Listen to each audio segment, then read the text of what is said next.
Kapag ikaw ang umibig at saka masawit, di ko ba daramdamin ito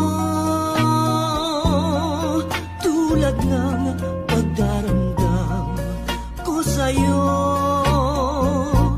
At kung ito ang siyang